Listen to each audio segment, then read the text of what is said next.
గౌరవనీయులైన భారతీయ జనతా పార్టీ రాష్ట్ర కార్యవర్గం సభ్యులకు, అలాగే తూర్పుగోదావరి జిల్లా కార్యవర్గ సభ్యులకు, అనపర్తి మండలం భారతీయ జనతా పార్టీ మండల సీనియర్ నాయకుడు కేతల సత్యనారాయణ రెడ్డి హృదయపూర్వకమైన నమస్కారం.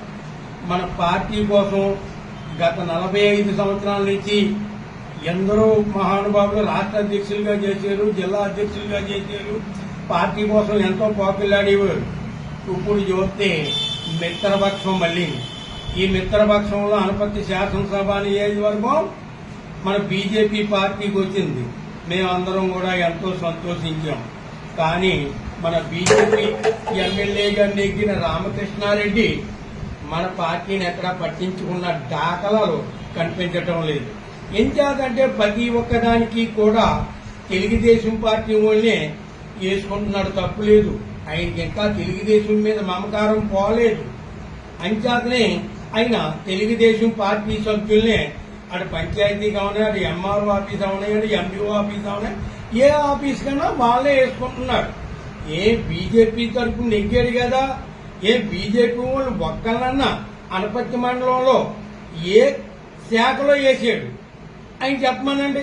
ఆయన చెప్పలేడు. ఎంచేత వేసిందల్లా తెలుగుదేశం వాళ్ళే. ఎంచేత తెలుగుదేశం వాళ్ళు వేసుకుంటున్నాడో ఆయనకే తెలియాలి. అనపర్తి పంచాయతీ ఉందంటే దగ్గర 5 కోట్ల ఇన్కమ్ సంవత్సరానికి. దాని మీద కూడా తెలుగుదేశం పార్టీ అతనే పెత్తనం. ఎంఆర్ఓ ఆఫీస్కి కూడా తెలుగుదేశమే, ధర్మాధిపత్రికి కూడా తెలుగుదేశం, అన్ని ఆఫీసులకి కూడా తెలుగుదేశం వాళ్ళే. బీజేపీ వాళ్ళు లేరా అని బీజేపీ వాళ్ళు కనిపించడం లేదా? ఎంచేత ఏదన్నా పర్సెంటేజీలు కాదు తేడా వస్తుందనా బీజేపీ వాళ్ళు వేయట్లేదు అని మాకు అనుమానం వస్తుంది. మరి రాష్ట్రం వాళ్ళు అలాగే ఉన్నారు, మన జిల్లా వాళ్ళు అలాగే ఉన్నారు. నువ్వు ఏ శాఖలో మా వాళ్ళు వేసావు అన్న మాట మీరు ఎక్కడన్నా అన్నారంటే ఒక్కళ్ళల్లా. చంద్రబాబు నాయుడు గారు ఎలక్షన్ ముందే చెప్పాడు. ఏమని? తెలుగుదేశం పార్టీ ఎమ్మెల్యే నెగ్గిన కాడాలి 50% తెలుగుదేశం వాళ్ళకి ఇచ్చుకుంటారు, 30% ఏమో బీజేపీకి, 20% ఏమో జనసేనకి అన్నాడు. అనపర్తి ఎమ్మెల్యే 50% ఎక్కడన్నా బీజేపీ వాళ్ళు వేసాడా? ఎక్కడా వేయలే. మండల అధ్యక్షుడిని వేసాడు ఎవరిని? వైఎస్ఆర్ లోంచి వచ్చినోడిని. అలాగే మన తెలుగుదేశం పార్టీలోంచి వచ్చిన బీజేపీ నాయకులు వేసుకుంటున్నాడు ఆయన. వీళ్ళకే క్రియాకీలక సభ్యత్వానికి ఎవరో మన జాతీయ ఉపాధి హామీ పథకంలో కూలీలు సభ్యులుగా చేర్చాడు.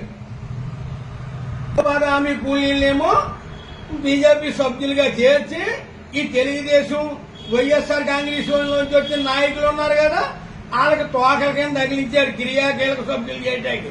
ఇదా నువ్వు చేసే పని? బీజేపీగా నెగ్గేవా? బీజేపీకి ఎక్కడన్నా నువ్వు చేస్తున్నావా? ఎక్కడా కూడా నీలో బీజేపీ అన్నది నీలో కనిపించాలా. ఎంతసేపు అపోజిషన్ పార్టీని విమర్శించడమే నీ పని. నువ్వు ఏదైనా మీటింగ్ పెట్టావంటే ఆ మీటింగ్ లో గంట అయితే 50 నిమిషాలు అపోజిషన్ పార్టీ ఎమ్మెల్యేని విమర్శించడమే. విమర్శించు, తప్పుంటే విమర్శించు, అంతేగాని లేని విషయాల్ని అత్తమాటు గెలుపుకుంటే. ఇగో చూడు, మన మీటింగ్ అయింది, దానిలో ఏం చేశాడు?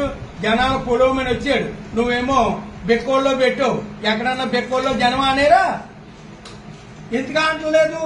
మనల్ని చూస్తులో ప్రజలందరూ కూడా భయపడుతున్నారు. సంక్షేమ పథకాలన్నీ గంగలో కలిపేశాం, ఏ ఒక్క పథకం అమలు లేదు. ముసలోళ్ళు పెన్షన్ తప్ప. ఇదే మీకు నా హృదయపూర్వకమైన నమస్కారం. సక్రంగా చెయ్యండి, మా పార్టీకి బేరుదండి, చెడ్డ తేవద్దని ఒక ఎమ్మెల్యేగా మీకు నా హృదయపూర్వకమైన నమస్కారం.